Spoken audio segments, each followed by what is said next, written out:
सी set के 14 lectures के बाद ड्यू टू सम रीजंस वो सीरीज पॉज करनी पड़ी थी। आज हम वापस से स्टार्ट कर रहे हैं। Today we will discuss ages and clocks.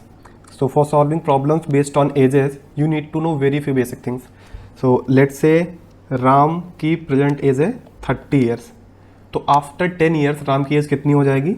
30 + 10 that is 40 years. Right, अगर फ्यूचर में हम 10 साल जाएं तो राम की एज कितनी हो जाएगी? प्रेजेंट एज से 10 साल ज़्यादा, विच इज़ वेरी ऑब्वियस। हम पास्ट में आते हैं। प्रेजेंट एज है 30 ईयर्स। 5 साल पहले इसकी कितनी एज रही होगी? तो 5 साल पहले कितनी रही होगी? 25 years. Right, present age 30 years है तो 5 साल पहले कितनी होगी? अभी से 5 साल कम, दैट इज़ 25 ईयर्स। सो पहला तो ये है जो कि काफ़ी बेसिक है। Second thing is let's say there are two people, Ram and Shyam. Ram की प्रेजेंट एज है 30 ईयर्स एंड श्याम की प्रेजेंट एज है 25 ईयर्स। तो आफ्टर 10 ईयर्स इनकी एज क्या हो जाएगी? राम की हो जाएगी 40 ईयर्स, श्याम की हो जाएगी 35 years. After 20 years, after 20 years means present age का आफ्टर 20 ईयर्स बोल रहा हूँ। तो प्रेजेंट एज है 30 ईयर्स, तो आफ्टर 20 ईयर्स राम की एज कितनी हो जाएगी? 30 + 20 दैट इज़ 50 ईयर्स। श्याम की एज कितनी हो जाएगी? 25 + 20 दैट इज़ 45 ईयर्स। हम अगर पास्ट में जाते हैं, राइट, ये प्रेजेंट एज है 30 ईयर्स एंड 25 ईयर्स। पास्ट में जाते हैं 10 साल पहले, तो राम की एज कितनी रही होगी? अभी 30 है तो पहले 20 रही होगी 10 साल पहले। एंड श्याम की क्या एज रही होगी 10 साल पहले? 15 ईयर्स।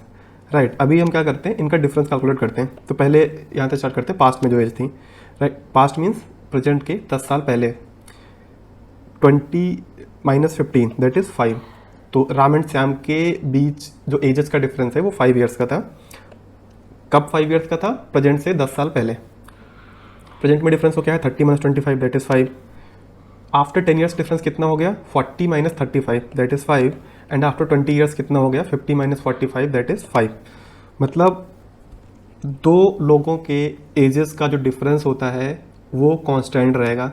भले हम प्रेजेंट में देख रहे हैं, पास्ट में किसी भी टाइम कितना भी पीछे जाते हैं, 1 साल पहले देखें, 2 साल पहले देखें, 10 साल पहले देखें, या 10 साल बाद, 15 साल बाद, कितने भी टाइम बाद देखें, एजेस का डिफरेंस जो है कांस्टेंट रहेगा। एंड अब हम रेशियो एक बार निकालते हैं कि इनकी एजेस का रेशियो क्या रह रहा है। तो राम की एज है 20 ईयर्स, श्याम की एज है 15 ईयर्स। राइट, मैं अभी ये केस देख रहा हूँ 10 ईयर्स बिफोर द प्रेजेंट। तो राम की एज 20 ईयर्स है, श्याम की एज है 15 ईयर्स। तो मैं अगर ऐसे ये रेशियो लिखूँ R/S, तो ये कितना हो जाएगा? 20/15। प्रेजेंट में वो रेशियो कितना हो जाएगा? 30/25। प्रेजेंट एज राम की 30 ईयर्स है, श्याम की 25 ईयर्स है, तो उनके बीच का रेशियो, उनका रेशियो क्या होगा? 30/25। 10 साल आगे देखें, यानी 10 साल फ्यूचर में जाएँ 40/35। 20 साल फ्यूचर में जाएँ 50/45। और ये सारे नंबर जो हैं डिफरेंट हैं। राइट, हम सिंप्लीफाई करना चाहें तो कर सकते हैं। जैसे इसको हम लिख सकते हैं 4/3, इसको हम लिख सकते हैं 6/5, इसको हम लिख सकते हैं 8/7, और इसको हम लिख सकते हैं 10/9। ये सारे नंबर्स डिफरेंट हैं। Right, 4/3 is different from 6/5, is different from 8/7, is different from 9/10। मतलब यहाँ से क्या इन्फरेंस निकला कि दो लोगों के बीच का एजेस का जो डिफरेंस होगा वो टाइम के साथ कांस्टेंट रहेगा। मतलब वो टाइम के साथ बिल्कुल वेरी नहीं करेगा। कभी भी हम देख लें, फ्यूचर में देखें, पास्ट में देखें, कितना भी फ्यूचर जाए, कितना भी पास्ट में जाए, प्रेजेंट में देखें, वो डिफरेंस कांस्टेंट रहेगा। एंड उनका रेशियो जो है टाइम के साथ वेरी करता रहेगा, है ना। ये दो बातें। एंड तीसरा ये कि फ्यूचर में जाएंगे तो ऐड करेंगे, पास्ट में जाएंगे तो सब्ट्रैक्ट करेंगे। This is all you need to know to solve questions on ages, जो अपने मतलब PYQs। Right, so first problem for today is a father is 9 times as old as a son. ठीक है, तो फादर की age जो है सन की एज का 9 टाइम्स है। And mother is 8 times as old as the son. Mother की एज सन की एज का 8 टाइम्स है। राइट, हमें ये इतनी इन्फॉर्मेशन दी हुई है। The sum of father's and mother's age is 51 years. तो फादर और मदर की एज का जो सम है वो 51 ईयर है। हमें फाइंड करना है what is the age of the son. Right, son की एज फाइंड करनी है। तो लेट्स से हम अज्यूम करते हैं सन की एज है S। राइट, सन की एज है S, फादर की एज है F, मदर की एज है M। राइट, हम यहाँ पे X, Y, Z भी अज्यूम कर सकते थे, but that has one disadvantage कि हम एक बार हमने वैल्यू फाइंड कर ली लेट से X, Y, Z की, या किसी एक की भी, तो हमें वापस आके देखना पड़ता कि हमने X किसको अज्यूम किया था। X क्या सन की एज था, या मदर की एज था, या फादर की एज था। Right, similarly with Y and Z। SFM में ये फ़ायदा है कि हमें ये नहीं करना। S आया तो मतलब हमें पता है S इज़ फॉर सन, है ना, F is for father and M is for mother. So first line है a father is 9 times as old as a son. Father की एज जो है सन की एज का 9 टाइम्स है, तो F = 9S। ये हमारी इक्वेशन फर्स्ट हो गई। Then mother is 8 times as old as a son, that is M = 8S। ये हमारी सेकेंड इक्वेशन हो गई। राइट, हमारी ये दो इक्वेशन बन गई। देन थर्ड इक्वेशन कैसे बनेगी? The sum of father's and mother's age is 51 years, that is F plus M equals to 51। ये हमारी थर्ड इक्वेशन बन गई, right. First equation F equal to 9 कैसे बनी, दिया हुआ है कि father is 9 times as old as is son, तो यहाँ से हमारी फर्स्ट इक्वेशन बन गई। सेकंड इक्वेशन कहाँ से बनी, the mother is 8 times as old as the son, यहाँ से सेकंड इक्वेशन भी बन गई। एंड थर्ड इक्वेशन कैसे बनी कि father and mother's age, sum of father's and mother's age is 51 year, तो यहाँ से थर्ड इक्वेशन मिल गई।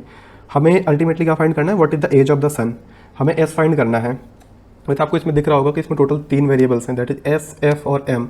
तो 3 वेरिएबल के इक्वेशन को सॉल्व करने के लिए, मतलब 3 वेरिएबल में जो भी इक्वेशन है उनको सॉल्व करने के लिए, उनकी वैल्यू फाइंड करने के लिए हमें 3 इक्वेशन चाहिए होती हैं। 4 वेरिएबल होते हैं तो 4 इक्वेशन चाहिए होती हैं, 2 वेरिएबल होते हैं तो 2 इक्वेशन चाहिए होती हैं, राइट। मतलब आपको इतना ध्यान देने की जरूरत नहीं है, but you can keep this in mind. यहाँ पे तीन वेरिएबल्स हैं, तो ऑलरेडी उसने इतनी कंडीशन दे दी है कि 3 इक्वेशन बनी जाए, अगर 2 बनती तो इम्पॉसिबल होता सॉल्व करना, ठीक है। तो अभी हम क्या करते हैं, इक्वेशन 1 एंड इक्वेशन 2 से वैल्यूज उठा के इक्वेशन 3 में पुट कर देते हैं। ये क्यों कर रहे हैं, क्योंकि हमें फाइंड करना है what is the age of the son, तो सन की एज के टर्म्स में इक्वेशन बना लेते हैं। अभी जो हमारी इक्वेशन है थर्ड, देखो थर्ड इक्वेशन अकेली ऐसी इक्वेशन है जिसमें हमें इक्वल टू सम नंबर दिख रहा है, राइट। तो हम इसको अगर सन की एज के टर्म में कन्वर्ट कर लें तो हमें सन की एज मिल जाएगी, जो कि क्वेश्चन में पूछा गया। तो हम क्या करेंगे, हमें इक्वेशन दी हुई है F plus M equals to 51। Equation 1 में हमने देखा था एफ कितना है, 9s के equal, father's age 9 times of the son age and mother's age 8 times of the son age, तो m equals to, right, f equal to 9s, m equals to 8s, तो वो मैंने पुट कर दिया, equal to 51 है। 17s equals to 51, s equals to 51 divided by 17, that is 3, s equal to 3 आ गया। s हमारा क्या है, age of the son. Question में क्या पूछा गया है, what is the age of the son, तो क्वेश्चन वही पूछा गया जो हमने फाइंड आउट किया, that is 3 years. Option D is the correct answer. Next problem देखते हैं। In 2002, Minu's age was 1/3 of the age of Mira, whereas in 2010, Minu's age was half the age of Mira. What is Minu's year of birth? ठीक है, तो यहाँ पे आप वो assume नहीं कर सकते। यहाँ पे हम दोनों के नाम M से स्टार्ट हो रहे हैं, तो हम M अज्यूम नहीं कर सकते, है ना, मीनू मीरा दोनों। लेट से हम एक और वेरिएबल लेते हैं एमी, तो ये भी दोनों के नाम में कॉमन है, ये भी यूज़ नहीं कर सकते। थर्ड लेटर पे भी जाते हैं अगर हम, हमने एक और ही लगा दिया, ये भी शायद कॉमन ही है, राइट, यहाँ तक कॉमन है। तो यहाँ पे it is better to assume at X and Y. अगर हम मीनू के एज को एक्स मान लेते हैं, मीरा के एज को वाई मान लेते हैं, उससे भी सिंपली सॉल्व कर सकते हैं। या अगर आपको ऐसे अज्यूम करना है तो you can assume M N stand for Meenu and M R stand for Meera, तो भी कन्फ्यूजन नहीं होगा। बट एक्स वाई भी लेके कर सकते हैं, that is not very difficult here. तो अगर हमने मीनू के एज को एक्स अज्यूम किया है एंड मीरा के एज को वाई अज्यूम किया, जो कि मैंने यहाँ पे मार्क भी कर दिया है, तो अब इक्वेशन बनाना स्टार्ट करते हैं। In 2002 Meenu's age was 1/3 the age of Meera, ठीक है। 2002 की बात करते हैं, क्या इक्वेशन बनेगी, हमने ये एक्स वाई जो एजेस अज्यूम की हैं मीनू एंड मीरा की, वो कब हैं, 2002 में अज्यूम की है, राइट।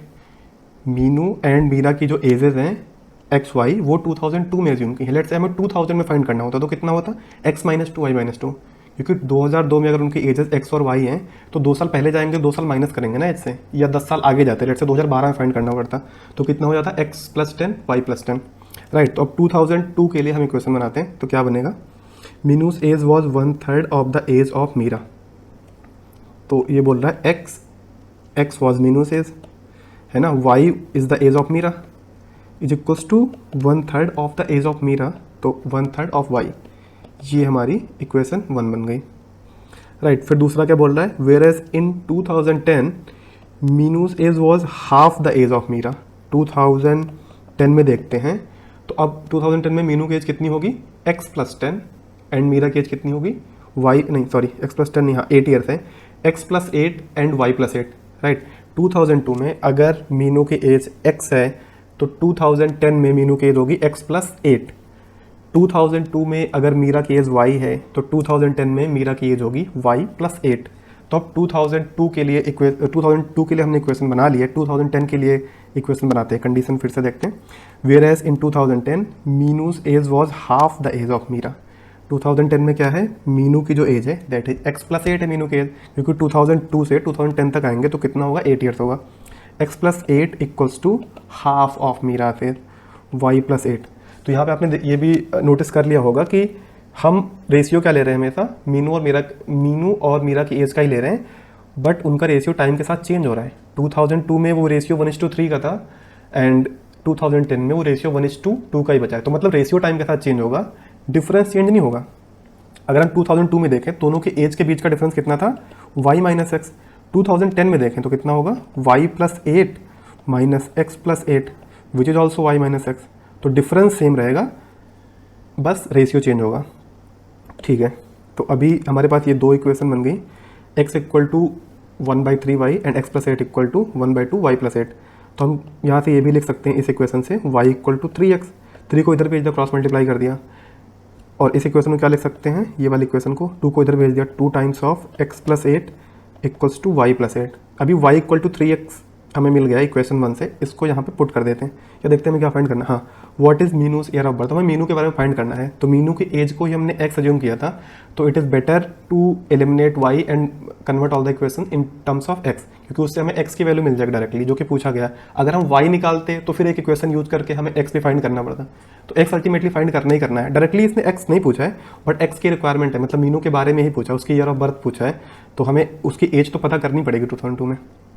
तो इसलिए मैं y को रिप्लेस कर रहा हूँ। तो ये इक्वेशन क्या बन जाएगी, 2 times of x plus 8 equals to 3x plus 8 that is 2x plus 16। यहाँ पे क्या किया, 2 को x और 8 से मल्टीप्लाई कर दिया, equal to 3x plus 8, x equals to 8। x equal to 8 कैसे आया, 2x, ये 3x माइनस 2x कितना हो गया x, एंड 8 माइनस 16 कितना बचा 8। तो x को हमने एज्यूम क्या किया था, मीनू की एज इन 2002। तो 2002 में मीनू की एज थी 8 ईयर्स। हमसे पूछा क्या गया है, मीनू का ईयर ऑफ बर्थ। तो अगर किसी की एज 2002 में 8 ईयर्स रही होगी तो उसका ईयर ऑफ बर्थ क्या होगा, 8 साल पहले। अभी एज 8 ईयर था, इसका मतलब यही है ना कि 8 साल पहले पैदा हुए थे। तो अभी 2002 है, तो 8 साल पहले कौन सा ईयर चल रहा था, 2002 माइनस 8 दैट इज 1994। तो 1994 is the right answer. Next problem देखते हैं। Anna was born 4 years after her parents marriage. ठीक है, एना के पेरेंट्स की मैरिज के 4 ईयर्स बाद she was born. Her mother is 3 years younger than her father and 24 years older than Anna. Means Anna की mother की जो एज है, मतलब एना की mother is 3 years younger than Anna's father and 24 years older than Anna. तो Anna की and who is 13 year old, means Anna की जो एज है वो हम लिख लेते हैं जो दिया हुआ है हमें। एना की एज कितनी दी हुई है, 13 ईयर्स। ये मैं प्रेजेंट में बात कर रहा हूँ, है ना, एज जो भी लिख रहा हूँ प्रेजेंट की एज लिख रहा हूँ। तो एना की एज अभी 13 ईयर्स है, राइट। हमें रिलेशन दिया हुआ है मदर की एज का फादर की एज रिलेशन दिया हुआ है कि मदर की age is 3 years younger than father's age and father is 24 years older than Anna and Anna is 13 year old now. तो हमें एना की एज डायरेक्टली पता थी, तो पहले मैंने एना की एज लिख दी। अब एना की अब ये रिलेशन जो दिए हैं उनका यूज़ करके बाकी की एज फाइंड करते हैं। तो एना का रिलेशन दिया हुआ है फादर की एज से एंड 24 ईयर अन मदर की एज से, दोनों से दिया हुआ है।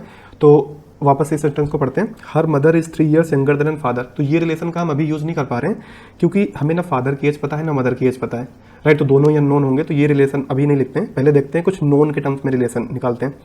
And her father and 24 years older than Anna, means her mother, यहाँ से आप ध्यान दो, नहीं मदर के बारे में बात हो रही है, her mother is 24 years older than Anna, right. बीच में फादर के साथ रिलेशन बताया कि फादर से 3 ईयर्स यंगर है, दैट इज फाइन, वो हम अभी यूज करेंगे रिलेशन। बट एना के साथ जो रिलेशन दिया हुआ that is more useful. So her mother is 24 years older than Anna.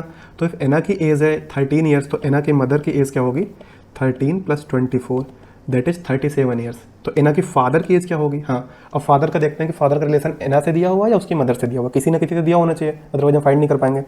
तो हर mother is 3 years younger than her father. तो यहाँ पे क्लियरली दिखा रिलेशन कि उसकी मदर की जो एज है उसके फादर की एज से 3 साल कम है, means mother is 3 years younger than her father.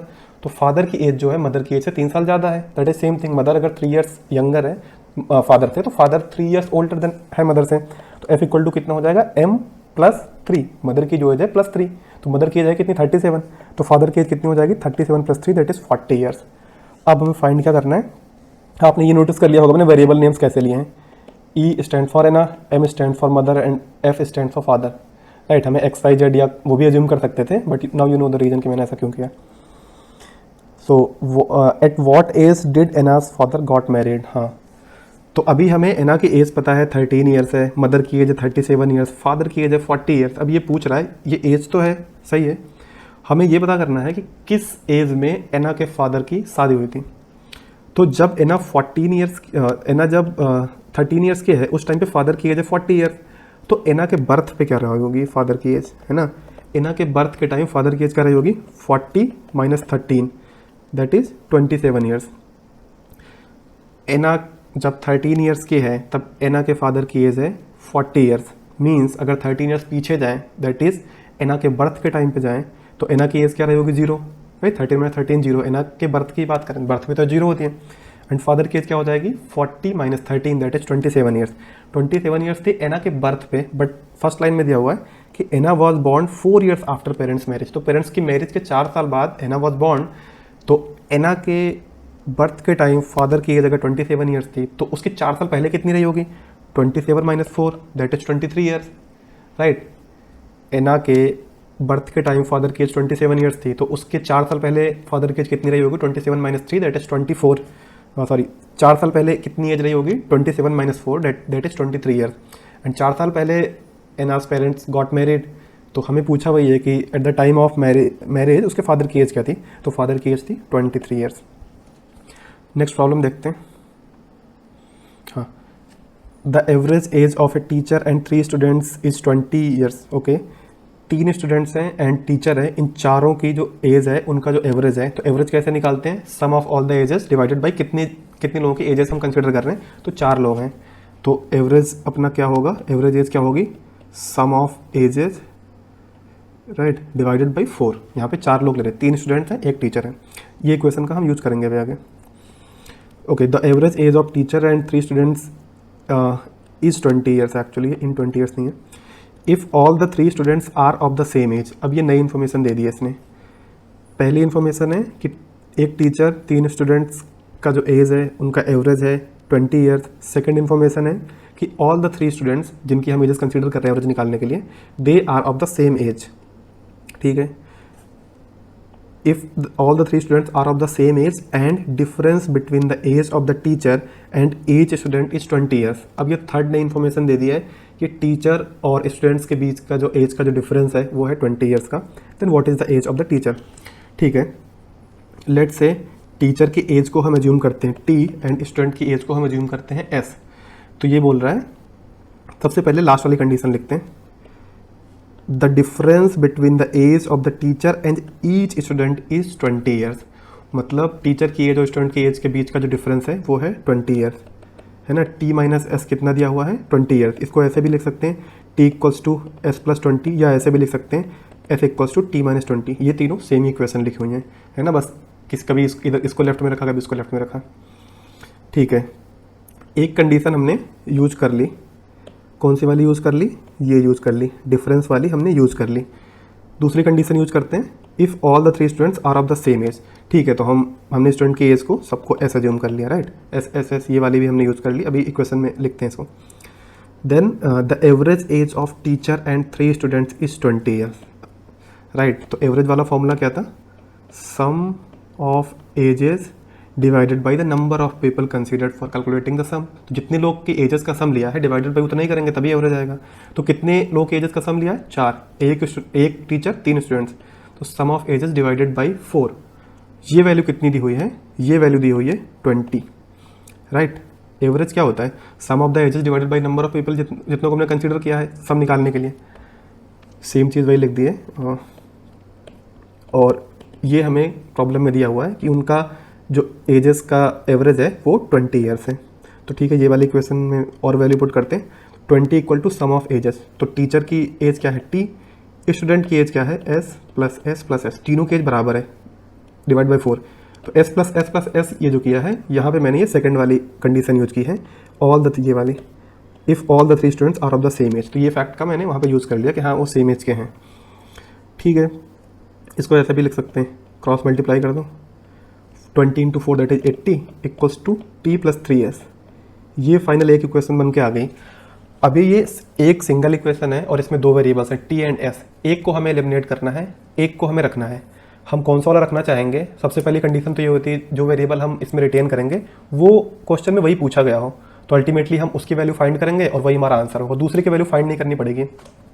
या कभी कभी इसका उल्टा भी करना पड़ता है कि लेट से जो पूछा गया है उसको डायरेक्टली इक्वेशन से निकालना बहुत टफ होता है, तो हम दूसरा फाइंड करके मतलब दूसरी वैल्यूज फाइंड करके फिर फाइनली इसको कैलकुलेट करते हैं। बट यहाँ पे क्योंकि इक्वेशन डायरेक्ट दी हुई है तो हम जो भी पूछा गया है, लेट से एस पूछा गया है, टी पूछा गया है, उसके टर्म में इक्वेशन बना सकते हैं और डायरेक्टली सॉल्व कर सकते हैं। एक ही वैल्यू फाइंड करेंगे, टी या एस दोनों फाइंड नहीं करने जाएंगे। तो पूछा क्या गया है, then what is the age of the teacher. Teacher की एज पूछा गया है, यानी कि हमें टी रिटेन करना है, यानी कि एस को मुझे टी के टर्म्स में लिखना है। अब एस को टी के टर्म्स में कैसे लिखेंगे वो यहाँ पे किया हुआ है, S equals to T minus 20।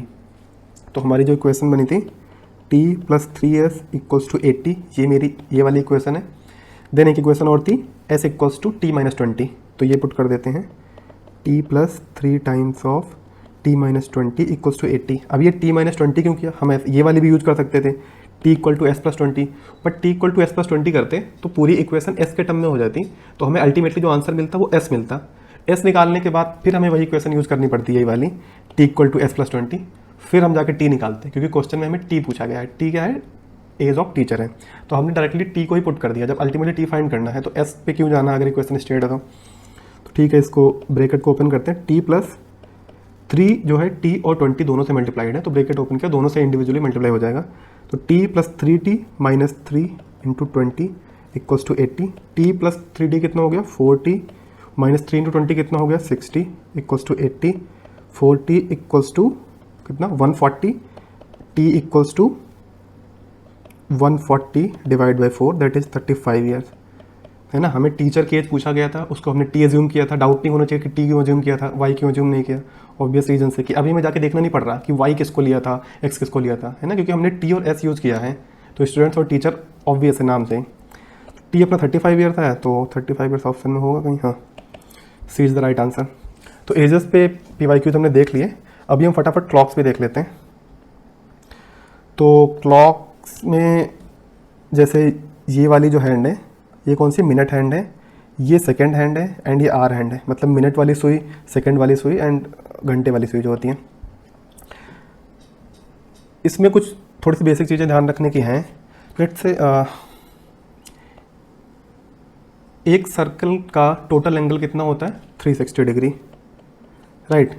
Let's say ये आर हैंड है, यहाँ से स्टार्ट किया इसने और ये पूरा चक्कर लगा के यहीं पे वापस आ गई, तो आर हैंड ने कितने डिग्रीज ट्रेवल किया है 360 डिग्री। एक सर्कल का कंप्लीट एंगल जो होता है वो कितना होता है 360 डिग्री, राइट। तो एक पूरा सर्कल कंप्लीट करने में, चाहे वो मिनट हैंड हो, चाहे आर हैंड हो, चाहे सेकंड हैंड हो, एक सर्कल जिसने भी कंप्लीट किया मतलब उसने 360 डिग्री ट्रेवल किया। तो पहले हम थोड़ी सी स्पीड्स वगैरह देख लेते हैं। तो ये पूरा सर्कल है 360 डिग्री एंड इसमें जो मार्किंग्स हैं 12, 1, 2, 3 ऐसे करते करते 12 मार्किंग्स हैं। तो इस एक सेगमेंट का अगर हम एंगल निकालेंगे, ये वाला एंगल, ये थीटा, तो ये कितना होना चाहिए। हमें पता है कि ये पूरा एंगल सर्कल का 360 डिग्री है, सर्कल का पूरा एंगल 360 डिग्री है एंड ऐसे 12 सेक्शंस हैं, 12 से 1 का एक सेक्शन, 1 से 2 का दूसरा सेक्शन, 2 से 3 का तीसरा सेक्शन, 3 से 4 का चौथा सेक्शन, ऐसे करते करते 12 सेक्शंस हैं सर्कल में। तो एक सेक्शन का एंगल कितना होगा, टोटल सर्कल का angle divide by number of sections इतने हैं, तो 360 divide by 12 that is 30 degree. तो थीटा अपना कितना होगा 30 डिग्री, मतलब 12 से 1 कोई भी हैंड मूव करता है, मतलब कोई भी सुई 12 से 1 मूव करती है, लेट्स से मिनट हैंड हो, आवर हैंड हो, सेकंड हैंड हो, फर्क नहीं पड़ता, वो कितने डिग्री ट्रैवल करेगी 30 डिग्री ट्रैवल करेगी, राइट। अभी हमें इनका ट्रैवल पता लग गया है। टोटल सर्कल का एंगल कितना होता है 360 डिग्री सर्कल, और अगर ऐसे देखें तो ऐसे ऐसे कितने 12 सेक्शंस हैं, 0 मतलब 12 to 1, 1 to 2, 2 to 3 ऐसे वाले सेक्शंस 12 हैं। तो एक सेक्शन का एंगल कितना होगा 360 divide by number of section, 360 by 12 that is 30 degree, right. अभी देखते हैं इनकी स्पीड्स। तो आवर हैंड जो है वो 1 आवर में कितना ट्रैवल करती है। अगर आर हैंड अभी यहाँ पे है 12 पे है, नाउ वी नो कि कौन सा एंगल 30 डिग्री है। तो अगर आर हैंड यहाँ 12 पे है तो एक आर बाद कहाँ पे होगी 1 पे होगी, राइट। उसके भी एक आर बाद कहाँ पे होगी 2 पे होगी, मतलब इसने यहाँ से यहाँ तक ट्रैवल किया ऐसे, और ये एंगल हमें पता है कितना है 30 डिग्री, राइट। ये भी कितना है 30 डिग्री। कोई भी दो जो भी नंबर्स वाली मार्किंग है उन दोनों के बीच, मतलब उन दोनों के सेक्शंस को ऐसे ज्वाइन करें कि सेंटर से इसको ज्वाइन कर दें, इसको ज्वाइन कर दें, तो ये एंगल 30 डिग्री है हर जगह, राइट। इसको किसी को भी ज्वाइन कर लो, ये 30 डिग्री है। तो आर हैंड जो है 1 घंटे में इतना ही मूव करती है, राइट। 12 से 1 आ गई, 1 से 2 आ गई, 2 से 3, 3 से 4, है ना। 1 आर में 30 डिग्री मूव करती है। तो आर हैंड की जो स्पीड है ना, आर हैंड की जो स्पीड है, मतलब लेट्स से मैं उसको एच से लिख रहा हूँ, तो वो क्या होगी 30 degree divide by 1 hour, right.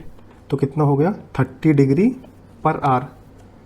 मैं इसको ऐसे भी लिख सकता हूँ, 1 आर को क्या लिख सकते हैं 60 मिनट्स, राइट। 60 मिनट्स भी लिख सकते हैं। तो ये क्या हो जाएगा half degree per minute. Hour hand की स्पीड कितनी है 30 डिग्री पर आवर और हाफ डिग्री पर मिनट। वो हमने कैसे निकाला, टोटल जो सर्कल का टोटल एंगल होता है वो 360 डिग्री होता है। ऐसे इसमें 12 सेक्शंस हैं, तो मतलब एक सेक्शन का एंगल कितना होगा 30 डिग्री होगा। 30 कैसे 360 डिवाइड बाई 12, 30 डिग्री आ गया। आर हैंड जो है 1 घंटे में एक सेक्शन को कवर करती है। 12 पे होगी तो 1 पे पहुंच जाएगी, 2 पे होगी 3 पे पहुंच जाएगी, 4 पे होगी 5 पे पहुंच जाएगी, 5 पे होगी 6 पे पहुंच जाएगी। 1 घंटे में एक सेक्शन कवर करती है, मतलब 1 घंटे में 30 डिग्री ट्रेवल करती है। मतलब स्पीड क्या हुई 30 degree per hour. 30 degree per hour है, दैट इज़ फाइन। उसको हमें मिनट्स में अगर कन्वर्ट करना है तो 1 आवर में कितने मिनट्स होते हैं 60 मिनट्स होते हैं।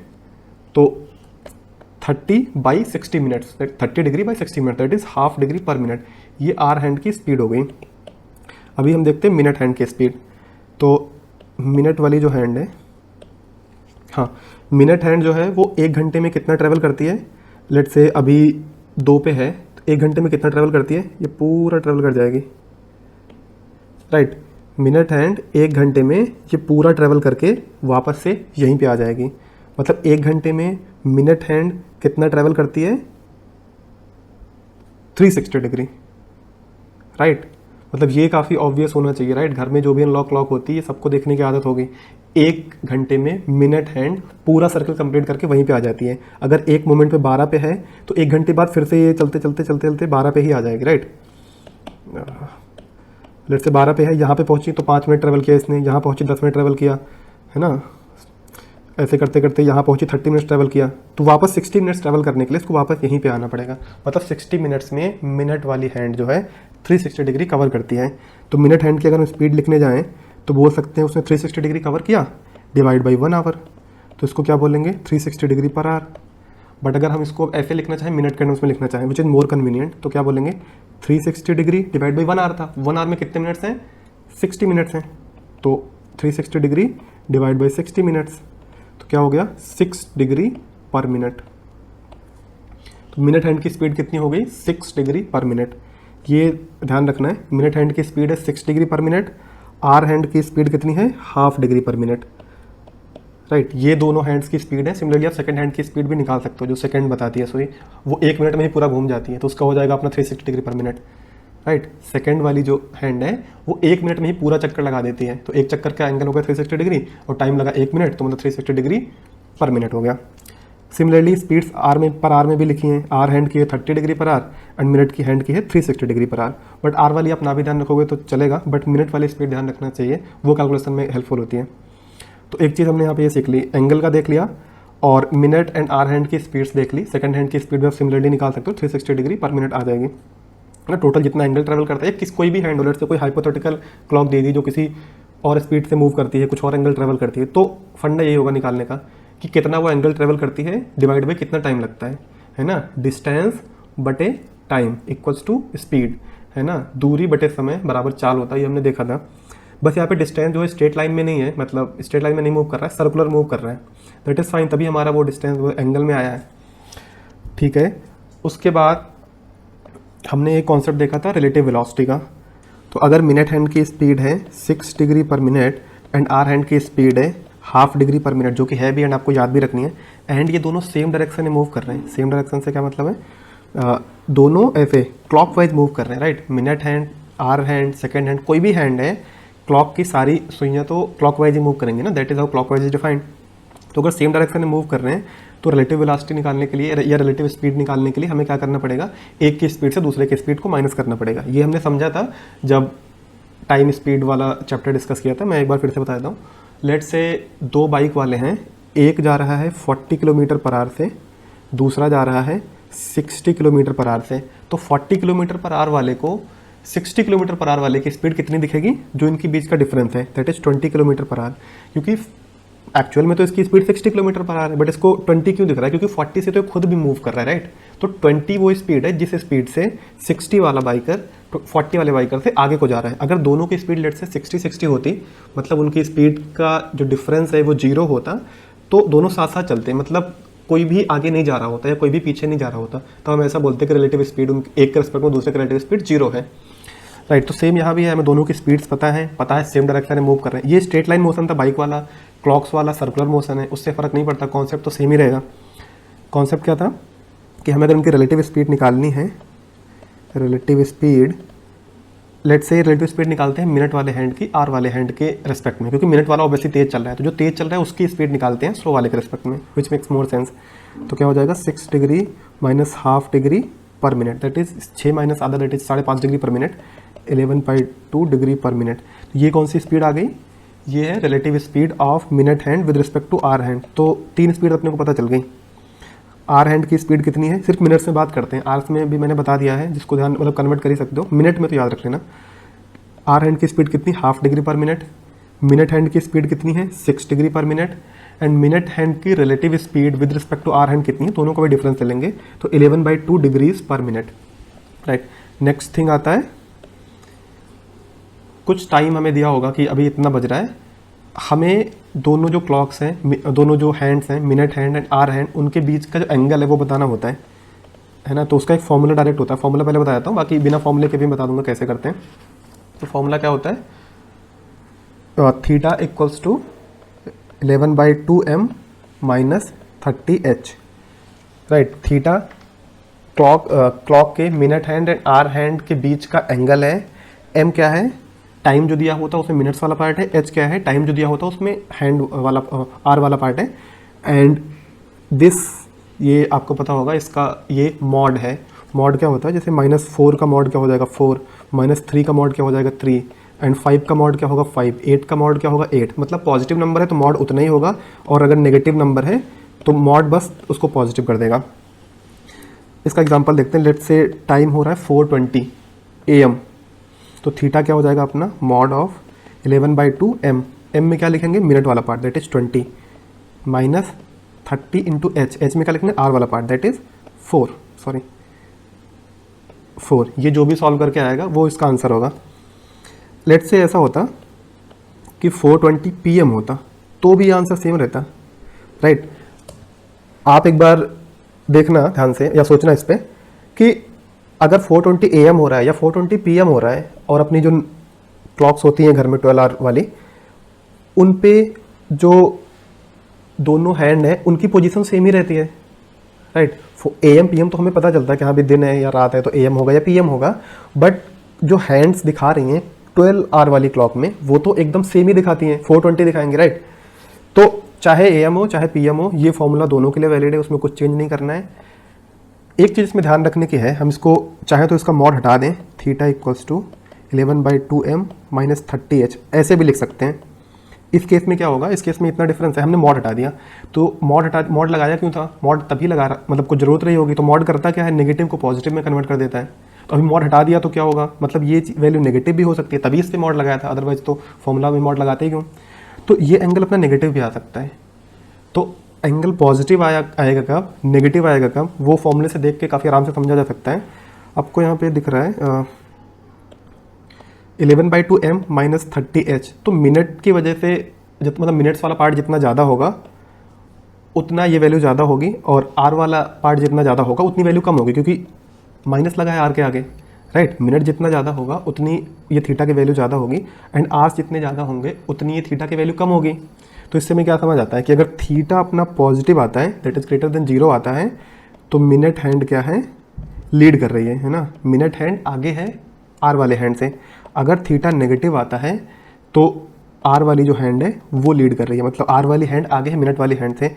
अगर थीटा 0 आता है तो इसका क्या मतलब है कि थीटा 0 तो वो कोइंसाइड कर गए, कोई भी आगे और पीछे नहीं है, राइट? तो चाहे आप ये मॉड के हिसाब से फॉर्मूला याद कर लो, मॉड में हमेशा पॉजिटिव आएगा, चाहे बिना मॉड के याद कर लो। बिना मॉड वाला ऑब्वियसली थोड़ा बेटर है, क्योंकि आपको मॉड, चलो मान लो रेट से यही नहीं पता मॉड क्या होता है, तो भी फर्क नहीं पड़ता, एंड इससे हम पॉजिटिव नेगेटिव दोनों ही इंटरप्रेट कर सकते हैं। बस हमें ये पता होना चाहिए कि थीटा पॉजिटिव है तो मिनट वाला लीड कर रहा होगा, थीटा नेगेटिव है तो आर वाला लीड कर रहा होगा, और 0 का ऑब्वियस है कि कोइंसाइड कर रहा होगा। और लेट से ये भी याद नहीं रहता तो भी हम फॉर्मूले से भी देख सकते हैं कि मिनट वाला मतलब मिनट जितना ज़्यादा होगा उतना ही वैल्यू पॉजिटिव में ज़्यादा होगी, राइट। 11/2 m लिखा हुआ है, देन -30h लिखा हुआ है। तो मिनट का जितना ज़्यादा होगा ये वैल्यू पॉजिटिव में उतनी बढ़ेगी, आर वाला जितना ज़्यादा होगा वैल्यू नेगेटिव में उतनी बढ़ेगी, और ये वैल्यू उतनी घटेगी। कोई वैल्यू नेगेटिव में बढ़ रही है इसका मतलब यही है कोई वैल्यू घट रही है, एंड कोई वैल्यू पॉजिटिव में बढ़ रही है मतलब एक्चुअल में हाँ बढ़ रही है। तो मिनट वाला इसको बढ़ा रहा है, आर वाला इसको घटा रहा है। तो अगर पॉजिटिव हो रहा है मतलब मिनट वाला विन करा, तो मतलब मिनट वाला आगे है, एंड अगर नेगेटिव हो रहा है मतलब आर वाला जीता तो आर वाला आगे है, मतलब आर लीड कर रहा है, राइट। ये तो आपको याद करने के लिए बताया, अगर बाकी वैसे कैसे भी करके ध्यान रहे तो दैट इज़ फाइन, ठीक है। बट ये फॉर्मूला बिना यूज़ किए भी हम टाइम कैलकुलेट कर सकते हैं। हमने जैसे एग्जांपल लिया था 420 का, लेट से दूसरा एग्जांपल लेते हैं, 736 हो रहा है। तो हम फॉर्मूले में क्या लिखेंगे, हमारा फॉर्मूला क्या था 11/2 m। तो 11/2 इंटू एम, एम कितना है 36 माइनस 30 इंटू एच, एच कितना है अपना 7। इस बार मैंने मॉड नहीं लगाया, तो ये वैल्यू पॉजिटिव भी आ सकती है नेगेटिव भी आ सकती है। लेट से पॉजिटिव आती है, लेट से कुछ भी आ जाता है 10 डिग्री, मुझे पता नहीं कितना आएगा, 10 डिग्री नहीं आएगा, कुछ और आएगा, जो भी आएगा। अगर ये 10 डिग्री आता है तो मतलब मिनट वाली लीड कर रही है। अगर ये आता है -20 डिग्री तो मतलब आर वाली लीड कर रही है, और अगर ये 0 आ जाता है मतलब दोनों ही कोइंसाइड कर रहे हैं। अब हम एक बार इसको बिना फॉर्मूले के सॉल्व करने का ट्राई करते हैं, थोड़ी सी मेहनत लगेगी बट हो जाएगा। ये वाला एग्जांपल लेते हैं 736 वाला। तो 736 जिस टाइम हो रहा होगा उस टाइम पे लेट से ये अपना 12 है, ये नीचे 6 है, इधर 7 है, इधर 8 है, ये रफ मैंने मार्किंग्स बना दी। तो 736 के टाइम पे अपनी आर वाली जो हैंड होगी वो कहाँ पे होगी, 7 और 8 के बीच में, क्योंकि 7 बज चुका है और 8 नहीं बजा है, उसके बीच में कुछ है। तो ये लेट से अपनी आर वाली हैंड है येलो से, ये कहीं यहाँ पे पॉइंट कर रही है। और अपनी मिनट वाली हैंड कहाँ पे होगी, मिनट वाली हैंड यहाँ पे होती है जब 0 मिनट्स हो रहे होते हैं, 6 पे होती है जब 30 मिनट्स हो रहे होते हैं, 7 पे होगी तो 35 मिनट्स होंगे। बट हमने जो एग्जांपल लिया वो कितना है 736। मैंने देखो इसमें AM और PM नहीं लिखा है for the very obvious reasons कि AM हो चाहे PM हो एंगल्स एकदम सेम रहेंगे, क्लॉक्स के हैंड की सिचुएशन एकदम सेम रहेगी, कुछ फर्क नहीं पड़ता है, राइट। 12 आवर वाली क्लॉक में AM PM से कुछ फर्क नहीं पड़ता है, एकदम सेम। अगर हैंड्स की बात करें, हैंड्स की लोकेशन जो है उनकी रिलेटिव पोजीशन सब कुछ सेम रहने वाला है। तो हाँ, अब मिनट हैंड कहाँ पे आएगी, तो 7 पे होती है अगर 35 मिनट्स होते हैं, बट 36 मिनट्स है तो थोड़ा सा 7 से आगे होगी, यहाँ कहीं पे पॉइंट कर रही होगी, है ना। ये अपनी मिनट वाली हैंड हो गई, ये अपनी आर वाली हैंड हो गई। तो अभी हमें कैलकुलेट करना है कि इनके बीच का एंगल कितना है। तो एक तरीका तो हमने पहले ही देख लिया है, यहाँ पे वैल्यू पुट कर दिया है 11/2 into 36 minus 30 into H, H में ये 7 लिखना था यहाँ पे। एक बार कैलकुलेट कर ही लेते हैं चलो इसको, कितना आएगा। तो 11/2 इंटू 36 माइनस 30 इंटू एच, ये आता है -12 डिग्री, राइट। 736 पे दोनों के बीच में एंगल है -12 डिग्री। देखो 12 का मतलब है कि इन दोनों के बीच में एंगल है 12 डिग्री, कोई कौन सा आगे कौन सा पीछे है वो हम देखेंगे माइनस और प्लस से। तो माइनस का मतलब क्या है कि आर वाली हैंड लीड कर रही है, मतलब आर वाली हैंड आगे है, राइट। हम बाई चांस मैंने ड्रॉ भी वैसे ही कर रहा है कि आर वाली हैंड आगे है, वो थोड़ा ऑब्वियस भी होगा। 35 से थोड़ा, मतलब जो मिनट वाली हैंड है, मिनट 36 हुए हैं तो 35 से थोड़ा सा ही ज़्यादा है। बट अगर आप आर वाली हैंड को देखोगे तो आर वाली हैंड पूरा 7 से 8 कब ट्रेवल करती है, 1 घंटे में, और आधे घंटे से ज़्यादा बीत गया है, मतलब 36 मिनट्स हो गए हैं, तो मतलब आधे से ज़्यादा वो ट्रैवल कर चुकी है। और मिनट वाली हैंड अभी 150 ट्रैवल किया है। आपने अगर इसको उल्टा भी बनाया होता तो ठीक है, मतलब हम ड्राइंग से नहीं फाइंड आउट कर रहे हैं, हम अल्टीमेटली मैथ से फाइंड आउट करेंगे तो आंसर तब भी सही आता। बट हाँ, थोड़ा सा इंट्यूशन भी होना चाहिए कि वो पीछे रहेगी। तो हमने फॉर्मूले से देखा, हमारा आंसर आ रहा है -12 डिग्री, मतलब आर वाली हैंड 12 डिग्री आगे है और मिनट वाली हैंड उससे 12 डिग्री पीछे है। अब हम देख रहे हैं ऐसे एकदम बेसिक से, कोई फॉर्मूला यूज़ करके नहीं। तो हमने ये लोकेशन ड्रॉ की, तो हम एक बार कंपेयर करना ट्राई करते हैं। लेट्स से यहाँ से स्टार्ट करते हैं, जब अपनी minute hand and hour hand दोनों ही 12 पे थी, इनके बीच में इनिशियली एंगल कितना था 0 डिग्री। तो अगर हम ये फाइंड आउट कर लें कि यहाँ से यहाँ तक ट्रैवल करने में इन दोनों ने कितना कितना डिग्री ट्रैवल किया है, तो वही इनका एंगल हो जाएगा, राइट। तो पहले हम मिनट हैंड का निकालते हैं। तो मिनट हैंड अगर 12 पे होगी, ये हाँ इनिशियल स्टेट पे दोनों 12 पे हैं, मतलब 12 बज रहे हैं, राइट, करेक्ट 12 बज रहे हैं। तो मिनट वाली हैंड अभी 36 मिनट्स पे है और 7 आवर्स हो चुके हैं, तो वो 7 बार पूरा चक्कर लगाएगी मिनट वाली हैंड, क्योंकि 7 आवर्स हो चुके हैं कंप्लीट और 8th वाला आवर्स चल रहा है। हम जिस स्टेट से कंपेयर कर रहे हैं, इनिशियल स्टेट हमारी जो है वो 12:0 की है, राइट, हमारी 12:0 मैंने क्यों लिया है, क्योंकि उस टाइम पे दोनों कॉन्साइड कर रहे हैं और हम कुछ भी ले सकते थे, बट वो वहाँ पे फिर हमें एग्जैक्ट सोचना पड़ता है। और 12 पे हमें पता है कि दोनों कॉन्साइड करेंगे ही करेंगे, राइट, क्योंकि एग्जैक्ट है इसलिए मिनट वाली 12 पे होनी चाहिए। तो अगर आर वाले भी 12 पे कर देंगे तो हमें ये श्योर हो जाएगा कि हाँ दोनों यहाँ पे कॉन्साइड तो कर रहे हैं। तो हम 12 बजे से कंपेयर करना स्टार्ट करें इसलिए। तो इनिशियल टाइम जो अपना 12 बजे है वहाँ से फिर 7 घंटे बीते तो मिनट हैंड ने पूरा चक्कर 1 घंटे में लगा देते पूरा चक्कर। तो उसने पूरे 7 चक्कर कंप्लीट किए। उसके बाद 8वें चक्कर में भी वो 36 मिनट निकल गई हैं। अब उस 7 चक्कर में तो वो घूम के वहीं पे आ गई। 8वें चक्कर में जो 36 मिनट्स निकला है वही इसका ट्रैवल है, राइट। वही ये मिनट हैंड का ये वाला एंगल वही है। आर हैंड का एंगल कितना है, ये वाला पूरा। आर हैंड का थोड़ा सा ज़्यादा है, मिनट हैंड का थोड़ा सा कम है। तो पहले मिनट हैंड का हम अगर वो ट्रैवल फाइंड करें तो कितना होगा, कितना चली है ये 36 मिनट्स, क्योंकि पहले के बाकी 7 आवर्स में तो घूम के वहीं पे आ गई। तो एक्स्ट्रा है 36 मिनट्स और इसकी स्पीड कितनी है 6 डिग्री पर मिनट। ये आपको याद होगा कि डिस्टेंस बराबर क्या होता है स्पीड इनटू टाइम, या स्पीड क्या होती है डिस्टेंस बाय टाइम, या टाइम क्या होता है डिस्टेंस बाय स्पीड। ये सारे फॉर्मूले पता ही हैं। तो मैंने बस वहीं पे वही यूज़ किया है कि मिनट हैंड का जो ट्रैवल है वो कितना है, मिनट हैंड का टाइम जितने में वो ट्रैवल किया that 36 minute and minute hand की speed that is 36 degree per minute. कितना हो गया ये 36 इंटू 6 अगर हम करेंगे तो ये आएगा 216 डिग्री मिनट हैंड ट्रैवल कर चुकी है। अब आर हैंड कितना ट्रैवल की है, और देखो मिनट हैंड में ने तो 7 चक्कर कंप्लीट कर लिए थे और घूम के वहीं वापस आ गई थी, और फिर सिर्फ 36 मिनट्स में एक्स्ट्रा ट्रैवल किया है, वही कंसीडर हुआ है ना। रीज़न क्यों है, क्योंकि 7 पूरा सर्कल में तो घूम के वहीं आ गई, तो इफेक्टिव एंगल 0 डिग्री हो गया। बट आर हैंड ने ऐसा नहीं किया, आर हैंड का कोई चक्कर कंप्लीट नहीं हुआ है। तो आर हैंड जो है 7 घंटे 36 मिनट में जो टोटल ट्रैवल की है वही ये वाला ट्रैवल है, राइट। ये डिफरेंस आई होप नोटिस कर लिया होगा आपने कि मिनट हैंड तो 1 घंटे में पूरा चक्कर लगा दिया उसने, तो मिनट हैंड का तो हमें सिर्फ मिनट्स वाला पार्ट कंसीडर किया है। आर हैंड ने अभी तक कोई चक्कर कंप्लीट नहीं किया, उसका चक्कर कंप्लीट करने में 12 घंटे लगते हैं उसको, और हमारे भी 7 घंटे 36 मिनट ही हुआ है। इसलिए टोटल 7 घंटे 36 मिनट में जितना आर हैंड ने ट्रैवल किया है वही उसकी एग्जैक्ट लोकेशन है अभी। तो आर हैंड का देखते हैं 7 घंटे में कितना ट्रैवल किया है, 7 इंटू 30 डिग्री। अब इंटू 30 डिग्री क्यों किया मैंने यहाँ पे, क्योंकि आर हैंड की जो स्पीड है वो क्या होती है ½ डिग्री पर मिनट और 30 डिग्री पर आवर, है ना। स्टार्ट में कैलकुलेट की थी, आर हैंड की स्पीड है 30 डिग्री पर आवर और ½ डिग्री पर मिनट, जो हमें पूरा 7 घंटे ही पता है। तो 7 घंटे इंटू 60 करूँ, मिनट्स आएंगे, फिर उसके बाद मैं ½ डिग्री से पर मिनट से मल्टीप्लाई करके मिनट में स्पीड निकालूं। उससे अच्छा मैं डायरेक्टली आर वाले के पार्ट का आर में ही निकाल लेता हूँ, क्योंकि आर में पता 30 डिग्री पर आवर होता है। तो ये तो इतना इसने ट्रैवल कर लिया 7 घंटे में, और 36 मिनट में कितना ट्रैवल किया है, प्लस 36 इंटू 1 मिनट में कितना ट्रैवल करती है, राइट। हमने सेम ही फॉर्मूला इन दोनों के लिए यूज़ किया है, distance equals to speed into time, right, या ऐसे करो टाइम इंटू स्पीड। तो मिनट वाली हैंड कितना ट्रैवल की 36 मिनट्स उसका टाइम है और 6 डिग्री उसकी स्पीड है, 6 डिग्री पर मिनट। आर वाली हैंड का क्या था, टाइम 7 घंटे 36 मिनट था, तो 7 घंटे में कितना ट्रैवल करी 7 इंटू 30 डिग्री पर आवर, और बाकी 36 मिनट में कितना ट्रैवल करी 36 इंटू ½ डिग्री पर मिनट। तो ये एक बार कैलकुलेट करते हैं कितना आता है। तो ये अपना हो जाएगा कुछ 210 और ये 18, तो 228 डिग्री आ जाएगा। तो आर हैंड की जो पोजीशन है, अब हम अच्छे से लिखते हैं, आर हैंड की जो पोजीशन है वो है 228 डिग्री, एंड मिनट हैंड की जो पोजीशन है वो है कितनी थी 216 डिग्री, हाँ 216 डिग्री। हमने किया क्या इस क्वेश्चन में, फिर से देख लेते हैं। हमें क्या निकालना था, 7:36 पे इन दोनों के बीच में क्या एंगल होगा वो निकालना था। तो हमने एक नोन लोकेशन से स्टार्ट किया जो कि इजी है, जो कि 12:12 पे दोनों के बीच में एंगल 12:0 पे दोनों के बीच में एंगल 0 डिग्री होता है। तो वहाँ से मैंने स्टार्ट किया। तो आर वाली हैंड 7 घंटे 36 मिनट में कितना चली वो निकाल लिया। मिनट वाली हैंड 7 घंटे में तो 7 पूरे चक्कर लगा के वहीं 12 पे ही आ जाएगी जहाँ से स्टार्ट किया था। बाकी के 36 मिनट में कितना चली वही एक्स्ट्रा उसकी ट्रैवल है जो कि यहाँ पे कंसीडर होगी, तो वो निकाल लिया मैंने। तो हमें मिनट हैंड का पता चल गया कि 36 मिनट्स में वो 216 डिग्री ट्रैवल कर लिए। आर हैंड का पता चल गया कि 7 घंटे 36 मिनट में 228 डिग्री ट्रैवल हो रहा है। तो अभी हमें इनके बीच का एंगल निकालना है, तो हम सीधे बोल सकते हैं थीटा इक्वल्स टू, हम मिनट माइनस हैंड अगर कर दें 216 माइनस 228 डिग्री तो कितना आ जाएगा -12 डिग्री।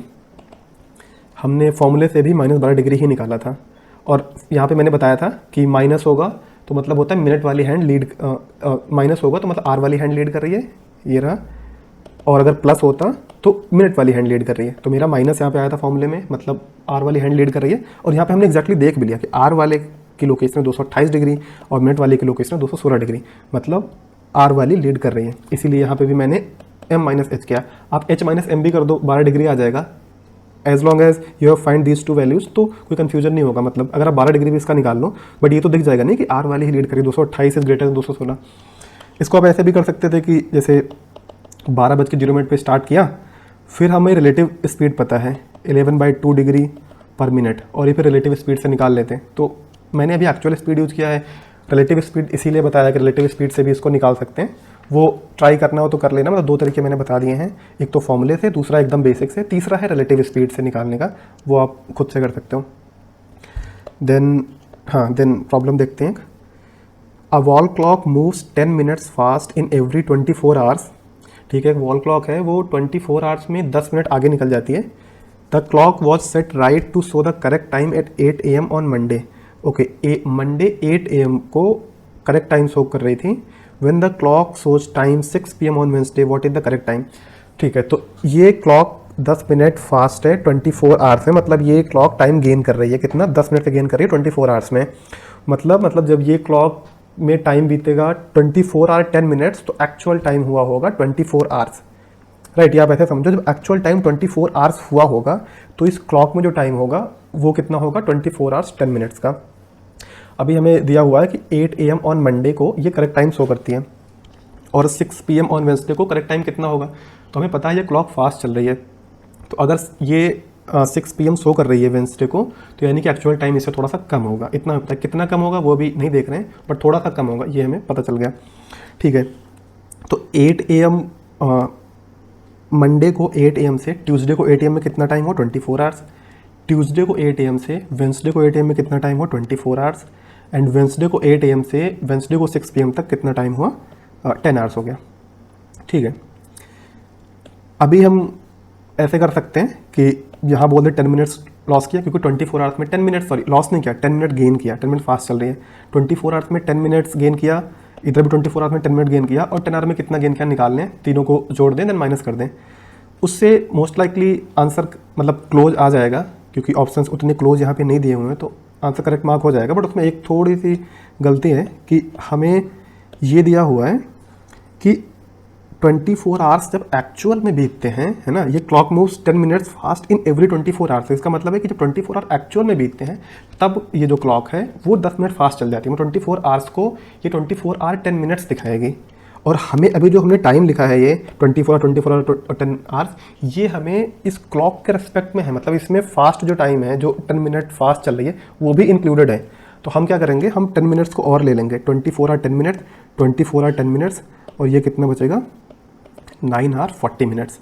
राइट, ये 10 मिनट्स क्यों किया मैंने, 10 मिनट्स इसलिए किया है क्योंकि हमें ये पता है कि 24 आवर 10 मिनट्स जब क्लॉक में बीतेंगे, तब एक्चुअल में 24 आवर्स बीतेंगे। मतलब जब क्लॉक में 24 आवर 10 मिनट बीतेंगे, तब क्लॉक 5 मिनट फास्ट ज़्यादा चल चुकी होगी। या ऐसे भी कह लें कि जब एक्चुअल में 24 आवर्स बीतेंगे, तब क्लॉक 10 मिनट ज़्यादा चल चुकी होगी, मतलब क्लॉक में 24 आवर 10 मिनट्स हो चुके होंगे। और हमें यहाँ पर जो टाइम दिया हुआ है वो क्लॉक के टर्म्स में दिया हुआ है।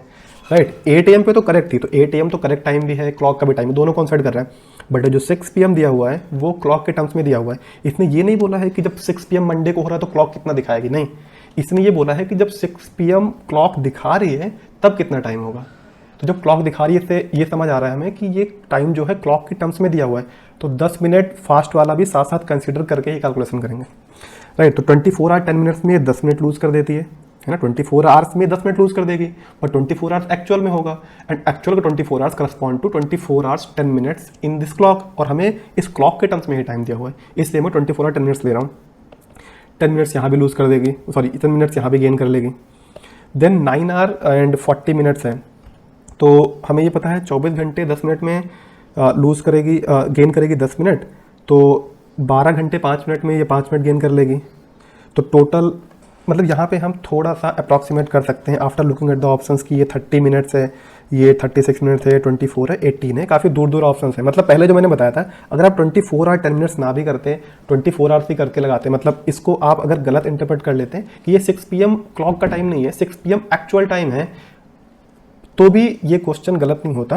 मतलब एक्चुअल टाइम है, ये सिर्फ इस कैलकुलेशन के लिए यूज करते, और एक्चुअल में करेक्ट टाइम बताने के लिए आप माइनस करते हैं। मतलब कुछ टाइम तक उसको एक्चुअल टाइम माना, कुछ टाइम तक क्लॉक का टाइम माना, जो कि क्लियरली दिख रहा है गलत है, बट स्टिल आपका आंसर सही आ जाता, क्योंकि मतलब इसी के क्लोज आता मोस्ट प्रॉबली, क्योंकि ये जो वैल्यूज़ हैं वो काफ़ी दूर दूर दी हुई हैं, और 24 आवर में 10 मिनट्स फास्ट चलना और 24 आवर 10 मिनट्स में 10 मिनट फास्ट चलना, इन दोनों में बहुत ही माइन्यूट सा डिफरेंस है जिससे कि आप गलत ऑप्शन तक नहीं जाते। बट अगर ये जो फास्ट दिया हुआ है, जैसे 10 मिनट्स ना देके 1 घंटे दिया होता 24 आवर्स में, तो स्टोरी एकदम डिफरेंट होती। तो इसलिए आपको ये ध्यान रखना है कि एक्चुअल में करना क्या है। इस क्वेश्चन में दोनों मेथड से, मतलब करेक्ट वे इनकरेक्ट वे दोनों से सही आ जाता, बट करेक्ट वे आपको पता होना चाहिए। तो ठीक है, 10 मिनट यहाँ पे लूज कर दिया, 10 मिनट यहाँ पे लूज कर दिया, एंड 9 आवर्स 40 मिनट्स में हम अगर निकालें तो अप्रॉक्सीमेटली 4 मिनट्स आ जाएगा, है ना। ये निकालने के लिए आप अप्रॉक्सीमेशन भी ले सकते हो कि जैसे मैंने बताया कि ऐसे ही मतलब ओरली करें तो 12 आवर 0.5 मिनट्स में कितना लूज कर देगी, 5 मिनट्स टोटल लूज कर देगी। तो 5 मिनट से थोड़ा सा कम लूज करेगी 9 आवर 40 मिनट्स में। मतलब जो टोटल टाइम, सॉरी लूज, मैं कई बार लूज बोल दिया, एक्चुअल में टाइम ये गेन कर रही है, राइट। क्लॉक फास्ट है मतलब टाइम गेन कर रही है, क्लॉक टाइम लूज कर रही है मतलब क्लॉक स्लो है। मैंने जितनी बार भी अभी तक इसमें लूज बोला होगा, सब में आई मेंट कि क्लॉक टाइम गेन कर रही है, क्लॉक फास्ट है, ठीक है। तो 10 मिनट यहाँ पे एक्स्ट्रा हुआ, 10 मिनट यहाँ पे एक्स्ट्रा हुआ, और 4 मिनट्स यहाँ पे एक्स्ट्रा हुए। एग्जैक्ट आप निकालोगे 4 मिनट आएगा। आप ऐसे निकालोगे कि 10 मिनट लूज़ करती है 24 और 10 मिनट्स में, तो 5 मिनट्स लूज़ कर देगी 12 घंटे 5 मिनट में, तो उससे थोड़ा कम होगा, तो अप्रॉक्सीमेटली 4 तक पहुंच जाओगे बिना कैलकुलेशन के। और अगर लेट से आप 5 भी रख के आंसर इसका लगाओगे तो भी आंसर क्लोज पहुंच जाओगे, राइट। तो टोटल टाइम जो ये फास्ट चली वो कितना है, 24 मिनट्स है। तो अगर 6 PM शो कर रही है वेंसडे को और 24 मिनट्स फास्ट चली है, तो एक्चुअल टाइम कितना हो रहा होगा, 6 PM से 24 मिनट्स माइनस कर दो। तो अगर 6 बजने से 24 मिनट्स माइनस कर दोगे तो कितना हो जाएगा, 5:36 आ जाएगा। तो ये आपका करेक्ट आंसर होगा। और अगर आप लेट से वही 5 ही वही लिख लेते, जो मैंने बताया कि ओरली भी करते कि 5 घंटे तो 5 मिनट्स तो टाइम गेन कर लेगी 12 घंटे 5 मिनट में, तो उससे 5 से थोड़ा कम होगा, राइट। 5 से थोड़ा कम मतलब आपको पता है कि 25 से थोड़ा कम माइनस करना है, राइट। यहाँ पे पता होता कि 25 से थोड़ा कम माइनस करना है, तो 25 माइनस करने पे आता 5:35। तो इससे थोड़ा कम माइनस करना है, मतलब क्या कि इससे 5:35 से थोड़ा सा बड़ा वाला आंसर होता तो 5:36 आ जाता। या लेट से आप दूसरा भी अप्रॉक्सीमेशन लगाते हैं इसको कैलकुलेट करने के लिए, फिर बोल रहा हूँ 9 आवर 40 मिनट्स वाले कैलकुलेट करने के लिए। क्या आप ऐसा मान लो कि 24 घंटे जो क्लॉक में दिखा रहा है उसमें 10 मिनट गेन हो रहा है, बट एक्चुअल में ऐसा है नहीं। हमें एक्चुअल के 24 घंटे बीतने पे 10 मिनट गेन कर रही है। बट अगर हम ये भी अज्यूम कर लें कि क्लॉक के 24 घंटे में 10 मिनट गेन कर रही है, तो भी अप्रॉक्सीमेटली सही आंसर आ जाएगा, है ना। 24 घंटे में 10 मिनट गेन करती है, तो इसको हम मिनट्स में कन्वर्ट कर देंगे, इसको मिनट्स में कन्वर्ट कर दो, या इसको आवर्स में कन्वर्ट कर लो, तो जैसे भी है सेम फॉर्मेट में कन्वर्ट करके आंसर आ जाएगा। अप्रॉक्सीमेशन से ही मैंने बता दिया। एंड यहाँ पे अगेन अगर आप वही लेते हैं जैसे मैंने स्टार्ट में बताया था कि 24 आवर्स एंड 10 आवर्स, 10 मिनट 10 गुणे कितना हो जाएगा, देखो 10 घंटे में कितना टाइम लूज करके हमें ये निकालना है। तो 24 घंटे में 10 मिनट में कितना टाइम गेन करेगी, मैं काफ़ी बार लूज बोल दिया हूँ, टाइम कितना गेन करेगी वो निकालना है। तो हमें पता 24 घंटे में 10 मिनट गेन करेगी, 10 घंटे में कितना हो जाएगा 100/24, अप्रॉक्सीमेटली 4 आ गया, राइट। 100/25 होता तो 4 आता, बट अप्रॉक्सीमेटली 4 आ गया।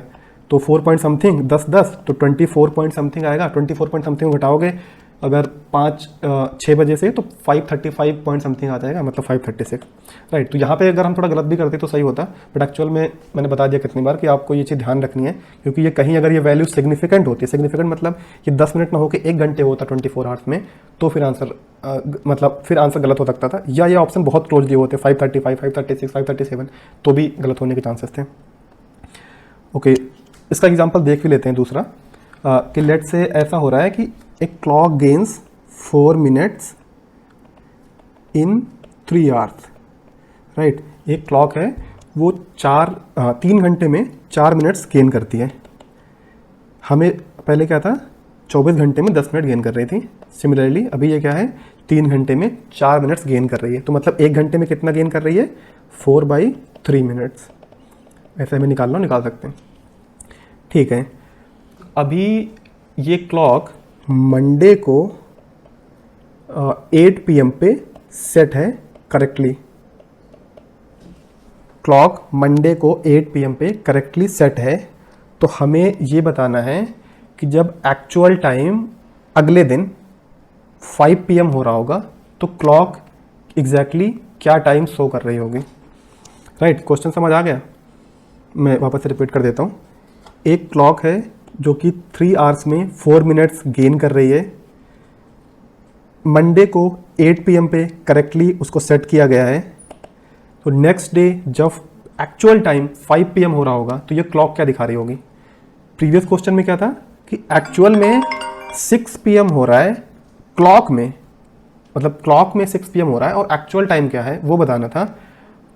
अभी वाले क्वेश्चन में मैंने उसका दूसरा वेरिएशन लिया है ये डिफरेंस दिखाने के लिए कि एक्चुअल में 5 PM हो रहा है ना, 5 PM नेक्स्ट डे का हो रहा है, तो क्लॉक क्या दिखाएगी? तो ठीक है, हम पहले निकालते हैं कि कितने आवर्स बीते हैं।